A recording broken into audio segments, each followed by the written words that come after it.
welcome to another chat with Kirsty and Mona. Here we are. Why don't I know that? There's a lot of things that women don't know, even though we claim to know most things in life, and most of the time we do, but every now and then we do come across a topic where we go, why don't I know that? Absolutely. And we need to talk about these things, and that's how we learn. That's how we learn. Funny that. So today we're going to talk about something that affects absolutely everybody at some point in their life, some more than others. For some it can be really debilitating, and it can, come and go, it can pass depending on what's happening in your life. As if we don't have enough in our life going on with menopause, but we also have to put this, which can actually make menopause worse. And of course, what we're talking about is stress. And we all know, ladies, that you've all experienced it at some time. And even just the stress of menopause can be enough to tip a woman over the edge, let alone everything else that's going on in her life. Especially given the climate that we've had to live through the last 2 years. I mean, and that has really exacerbated a lot of low-lying stress symptoms, or they're not really ailments, are they? But more symptoms. And because of COVID, because of the pandemic, because of restrictions, we've really felt that these stress levels and anger levels have really increased to sometimes there's been, I've had many women say, I don't recognize myself anymore. Like, why am I behaving this way? What prompted me to do that? And so that's why we thought we'd talk about that today. I think our life coping mechanisms have also changed in the last few years, where normally if stress presented itself to us in particular ways, or because of life, shit happens, that you're able to cope with it or get through it. But I think it's been compounded. Absolutely. Every time you try and come up for air, it's like someone's got their foot on your head going, no, back you go, dip it back down, under you go. And so you're just constantly coming up for air, taking a breath and then sinking back down again. And sometimes, those levels that you sink to can be quite deep. Yeah, absolutely. So stress is, it's a major issue for your health, for those people that don't understand what stress actually does to the body. And I think the first thing we need to talk about is recognizing the stress. Like, some people adapt to stress, little things can happen in their life, so the stress can build up, so they don't actually realise they're under stress, and that can lead to real chronic long-term stress. Well, it's identifying the difference between what is actually stress, like clinically stress, or what is just sheer frustration with your inability to be able to achieve or do something. So what really is stress? How would you define stress? Well, they define stress two different ways. So there's acute stress, which is something short-term. So that might be an argument, some idiot in the traffic that you want to yell at in your car.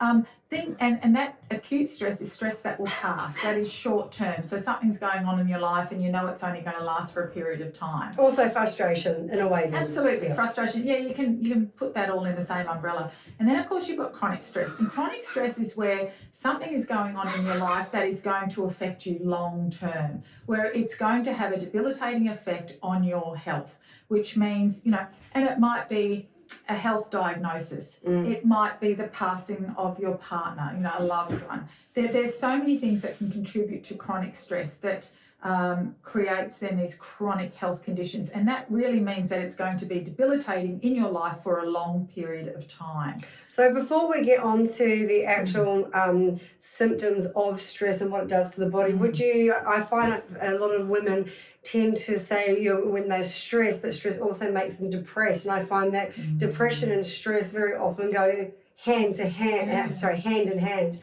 Because sometimes, I think for women especially, probably even more people nowadays find that when you're overloaded with stress and there's so much going on, sometimes you just want to crawl in a hole and do nothing. Because rather than address the stress, which will take effort, commitment, perseverance, critical thinking, how do I move out of this? I mean, that's all energy consumption as well. So some people, rather than leaning in, will literally pull back. And the reason for that is because quite often stress comes from a negative. If you're stressed at work, it's because you're busy, or there's somebody at work, or the boss is not being very nice, which is causing stress. So it's a negative. If you're stressed about most things in life, there's generally a negative that's attached to it. So in order to deal with the stress, you have to confront it, and then deal with it, and you just go, oh, I'd just rather sit here being stressed. It's way easier than having to deal with it. But the problem is when you don't deal with something, as you probably know, you know, life teaches you these lessons, and you'll be presented with that lesson over and over and over again until you learn it. So it's always, as difficult as it is, it's always going to be in your best interest to deal with the stress and learn to lean in. What are some of the most common symptoms that come from stress that we experience in our bodies, do you think? Well, I suppose that anxiety rising, you know, that upset stomach. A lot of people have digestive disturbances. Sleep disturbances is a big one. So if you are not sleeping, if you've got a racing mind, a busy mind, because you are stressing about what's going on in your life, sleep is usually one of the first things that you will identify. And the thing with sleep is, what people need to understand is, you heal while you sleep. Like, that is the time our body does all its restorative work. That's when it's healing. That's when it's repairing. And there's a time as well in the night. I always remember you telling me there's a time at night where your brain connects. Is it with the liver or your liver? So according to the Chinese clock, all our body organs are active at certain times during the evening, and it will usually be those times that you find, you know, there's too much stimulation going on, that that organ is active. Liver, for menopausal ladies, or for anyone, if you drink too, you'll find that 1 till 3 a.m. Okay. And most women, as soon as that's the time I'm awake. Most women will tell me, like, they will say, I'm awake, you know, 1, 2 a.m. and I can't get back to sleep. But that is your liver hours, those 2 hours where it is active. It is doing its mopping up, cleaning up. And obviously if you've overstimulated, if you've got too much going on, after that comes gallbladder. And then I think large intestine is around 5 till 7 a.m. 3 till 5, I think then is gallbladder. That's the digestion of life. So that's really an interesting one, about digesting what's going on. And then large intestine is 5 till 7 a.m. And that is the ideal time that we should be emptying our bowels. So, you know, it's incredible when you take all these different, concepts into your health. There's never just one thing. But if you take a little bit from all of them, it all starts to add up to what's going on. It gives you a really good picture about what's happening. And we talk about inflammation a lot. Inflammation is a major cause of something like 95% of all diseases. But of course, with inflammation, quite often is stress, and that's why stress is so has been so involved in so many Western diseases and ailments that come from you know, having a stress or inflammation in the body. It's pretty frightening. Up to 95%. Is created by stress and inflammation, and that's lifestyle disease. So this is stuff we are doing to ourselves. And it's a Western disease. It's a Western disease. Exactly. Right. You go to the other continents and they do not suffer the stress and inflammation diseases and ailments that we do. We've got a lot to learn from those cultures, and one of them especially, which I love, is that it's the Italians who take time out. Like, is it 1 o'clock or 12 o'clock? Oh, the siesta. They have a siesta, and they just there's quite a few cultures that do that shut down. You go visit their countries and they're all closed. You don't sneeze. I think Kirsty's going to sneeze. I've been getting over a head cold for Don't stress about it. I'm not stressing about it. Oh dear, it's allergies. Anyway, so it is the the stress that it can contribute to vascular and metabolic disease states in our Western culture, and that is something that is very prevalent in Western culture. Heart disease, it's the #1 killer. Well, because even for women, and especially for women and menopausal women, because that's where our weight gain and obesity comes from. Yeah, that's right. So acute and chronic stress. So what contributes to stress? Let's talk about, especially in menopause, what are the things that women, that happens around this time of life, when we're getting into our 40s, 50s and further. What is going on around us that contributes to the stress that we've already got from menopause? So we're trying to deal with all that. And then we've got other things. So one of the big ones that comes up all the time is emptiness syndrome. Oh, and you know what? That was a really big one for me. You look like you're I know. I'm trying not to look at the camera.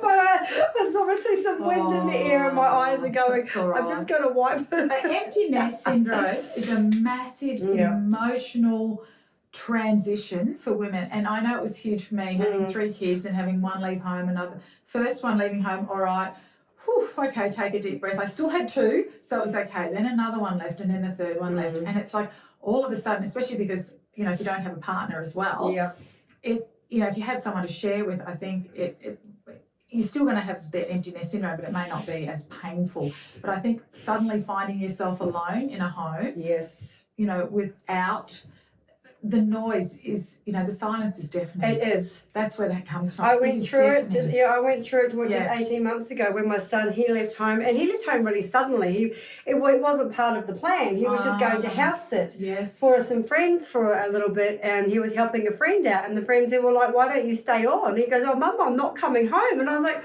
"What do you mean you're not coming home? We haven't discussed this." And of course, I wasn't mentally prepared for it. Yes. And my mum was working in the mines.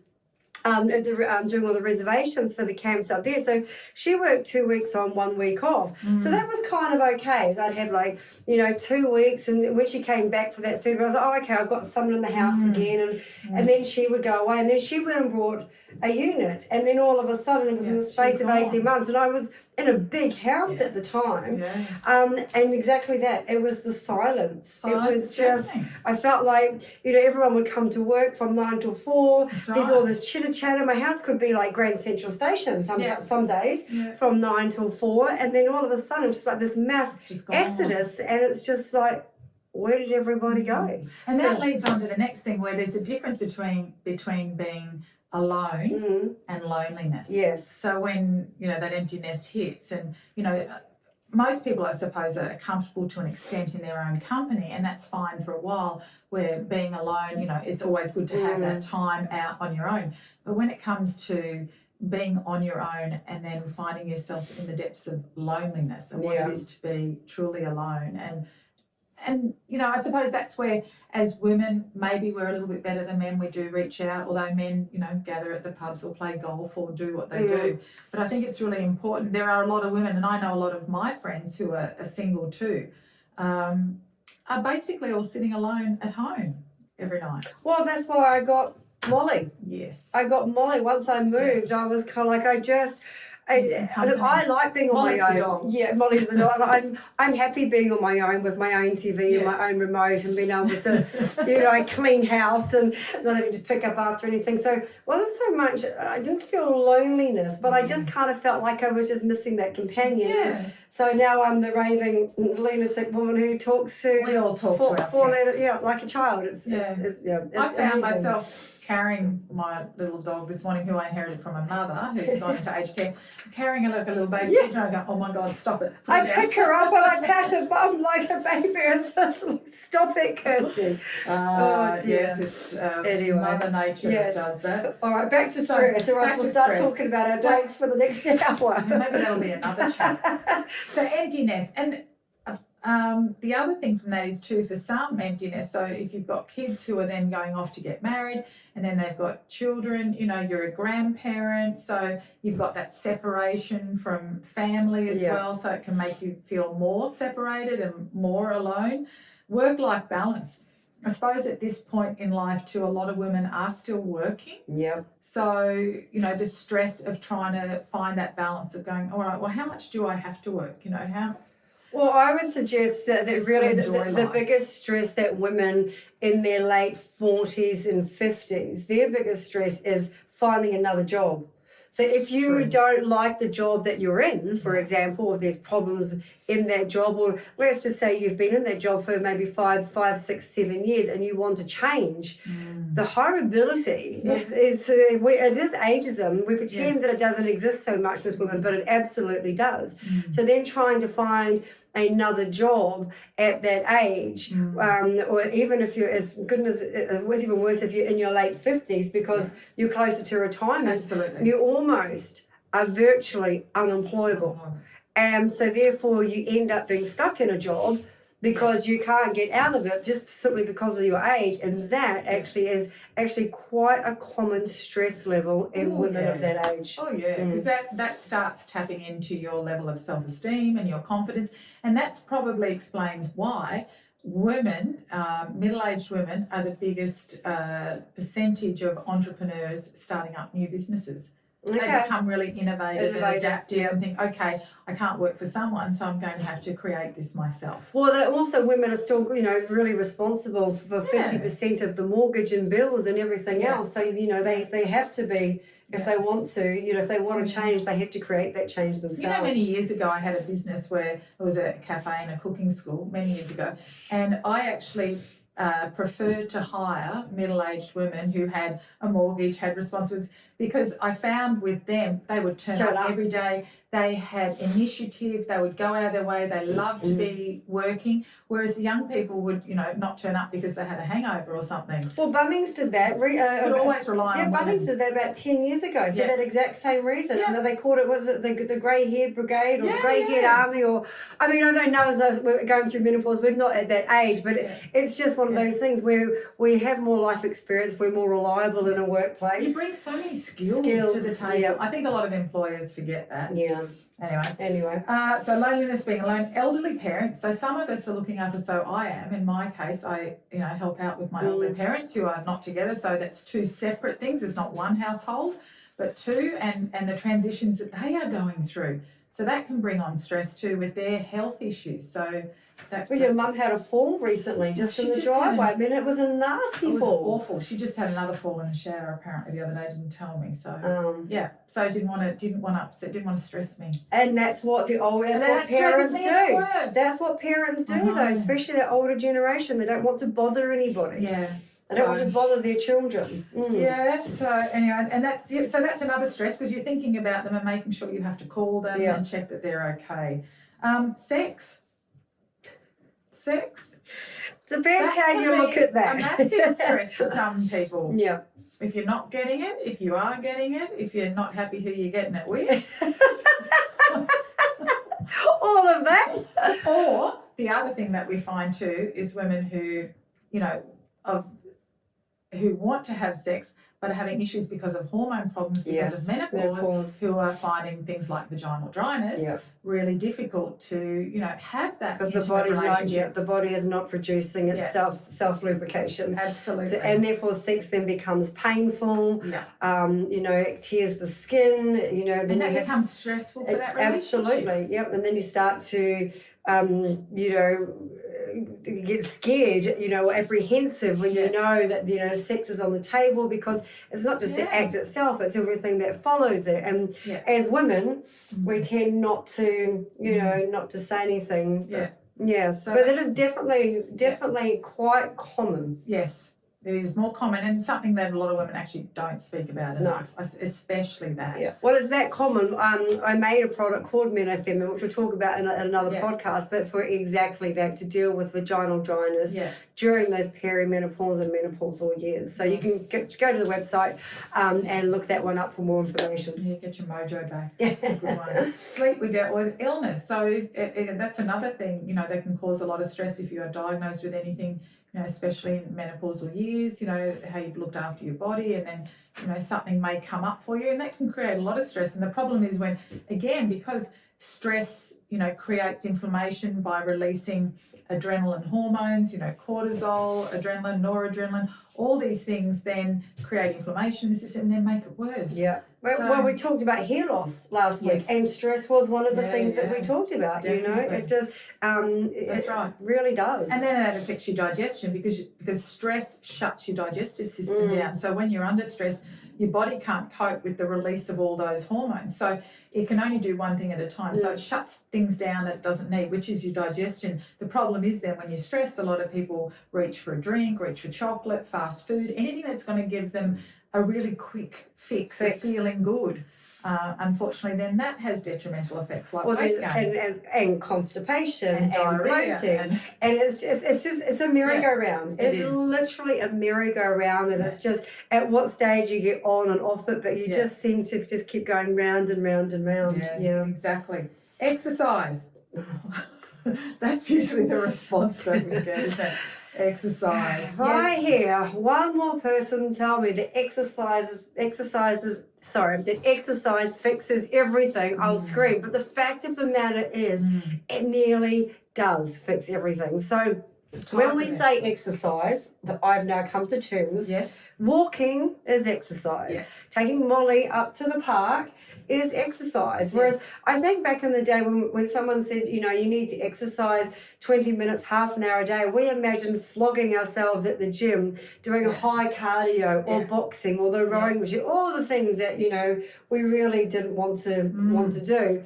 And then when new studies came out, when we realized that actually a 20-minute brisk walk was just as effective as, a half an hour on the treadmill, we were all like, yay, we don't have to run anymore. Yeah. But you have to move. I love walking. You have to move. Yeah, you absolutely. Just and look, if you want to take up marathon running, good on you. You can go and do that. I do know someone who did that in his 60s, and fantastic. But just walking, yoga. Yoga is a fantastic exercise because you're stretching and, we're getting our flexibility is something that we lose, our sense of balance. I think the idea behind exercise and stress, though, is when you're doing something physical, you're not necessarily thinking about the mental side of it because you're looking at the trees or you're looking at the dog, or if you have got something to listen to, it's a podcast, it's a book, it's music, it's meditation, it's all those things that really take you out of that stress that you're going through. Even for 20 minutes a day, it takes you outside of that stress bubble. Physically remove yourself from the stress, and it releases endorphins. So endorphins are those hormones that make us feel good and give us a sense of well-being and happiness. And there's so many studies now done on the reduction in stress levels on a simple 20-minute walk 3 to 4 times a week. I mean, you don't even have to do it every day, but you need to do something. But if you can walk, just, can be around the block, to the park, to the beach, wherever you live. Everybody has the ability to walk somewhere. Yeah. And one of the things, the other thing that usually comes up, menopause, and that gives women a lot of stress, or that is actually created by stress for a lot of women, is thyroid issues, hormones and thyroid. So they can be totally thrown out just by stress. And both those things, especially the thyroid, can have a detrimental effect on the body and your health. Absolutely. It's a really under-discussed topic amongst women. Yeah. Well, thyroid, I think most people are told that the only solution for them is prescription medication, which is not the fact. And the problem with that kind of prescription is that they're not taking into account what's going on in their life. I think I spoke to a lady yesterday who rang up who'd been prescribed something for her thyroid. The first thing I said to her, I said, how's the stress in your life? It was the very first thing she said, oh my God, I've got so much stress going on in my life. Well, of course, her thyroid hormones were going to take a beating because of that. And she was so thankful that she rang and, made a few suggestions for her. She goes, that sounds just like me. That sounds like what I need to do. So don't underestimate the power of getting your stress under control and being able to reverse the signs of hormone imbalance and especially thyroid imbalance. There's so much you can do from a nutritional standpoint, but also just from being aware of what's going on for your body in a stress manner and taking some control over that. So now we've discussed some of the things that causes stress. What is it that people, or why is it that people don't address it or do something about it? Is it because they don't know what to do? That they don't know what to take? Is it just fear of addressing the stress issues? How do we help women overcome the stress, and what are some of the solutions that we can? I think the first thing we need to do is start talking about it. Like we are, talk to a friend, reach out. If you feel like your coping mechanisms are not as good as they used to be, if you're not dealing with stress, if you're finding that you're shutting out from the world, if your health is taking its toll on your health, you're not sleeping properly, so you're not healing, if you're not eating properly, if you've lost your appetite, your digestion's gone, there are so many signs and symptoms. Be aware of those. And if there is someone you can speak to. Because when we share things with other people, that's, especially with women, we have an uncanny way of resolving, the problems of the world. Quite often it's just talking. I was just going to say, it's literally just talking. And you'll find more often than not the person that you're talking with or the person sitting next to you is going through a very similar thing or has been through it. And sometimes is knowing knowing that you have someone to talk to or someone else that's going through it, it just lifts this major weight from you. Now, obviously, that's just, baseline stress. That's just like everyday stress. We don't mean to belittle like real stress, real anguish, real depression, real triggers of real stress that are causing physical changes to the way that you behave, the way that you eat, the way that you think. So we took that into consideration when we were creating the menopause range, because it was one of the things that we found that with women going through that change, because the hormones were all over the place. Add that to just normal stress, emptiness syndrome, which is a really big stress thing, because a lot of women in our age have got teenage kids that are leaving home just by definition of our age. And so we're going through this hormonal change. And then our children leave us, and then we can't. It's really hard to talk to your husband or a partner. Not many men understand menopause, hormonal changes, and they don't want to talk about the bits down below. So having girlfriend, and I think that's one thing women are really good at, or getting much better at, is talking about it. I tend to talk about things deep and meaningful and ask people outright, just launch straight into it. You don't even ask permission. You get what you get. You do. So at least I get to the bottom of the problem. You do. It is about asking questions. It's not just about prescribing something. Even with us, and with your beautiful product range, it's not just about addressing the symptoms, but it's about resolving the problems and bringing the body back to balance. Exactly. That's what's really important. I can give you all the calm in the world to take, but you still at some point have to take some responsibility for why you have the stress in your life, and then chip away at each part of it, because quite often stress is not related to one singular issue. When you really dig deep, you'll find that there's a number of issues there. True. Some have been there for longer than others, some are new, and you can pick and choose which ones you want to deal with, but at some point you probably just have to have a little look in the mirror and say, I need to get to the bottom of this. And supplements are perfect just to get you through that transition. So they basically are designed to give your body what it needs, to give your organs and your hormones, and just to give your system what it needs to be able to do its job, to function better. So if you need that assistance, that's why you create. And we've done this a natural way. Yes. We've done this using the natural herbs. Things that your body recognises and can absorb, digest, process. Without interfering with any of the neurological or any other parts of the body with a pharmaceutical. So it doesn't take over the role of what your body should be doing. It just gives your body a gentle reminder about what it should be doing. Yeah. There was a beautiful quote that I read recently, and it was about depression and anxiety and the stress that's caused around that. And it said that depression is stressing about something that has already occurred in the past. And anxiety is stressing about something that hasn't happened yet. Both of these things can be detrimental to our health. So stressing about either one, and what it doesn't allow us to do, if you spend so much time in either the past or stressing about the future, is you don't get to enjoy the moment that you are in. It's really funny, because that's actually a really common thing. So many people stress about something that hasn't even happened yet. Yeah. I know so many people that are like that. It's like, it hasn't happened yet. What are you worried about? Yeah. Oh, but it could. It's like, but it hasn't. And when it does, we'll deal with it then. Yeah. I think one of my favourite sayings in some of the projects that I've taken on in my life, and some of them, especially the political side, and I've thought, well, what's the worst thing that can happen? And for me, you can try and imagine a scenario of what is the worst case thing that could happen. And if you can imagine it and you go, oh, okay, I can deal with it. I can deal with that. You'll be okay. So then there's no point stressing about it any further. I quite often do that. Okay, so what's the worst case scenario? Oh, can I deal with that? Yes. Oh, well, that's okay. Absolutely. I mean, you hope it doesn't happen, but you know that if it does, you're going to be able to. Absolutely. Yeah. So for all the ladies who are out there and stress is part of your life, please, have a good look at where that stress is coming from and what's creating that stress.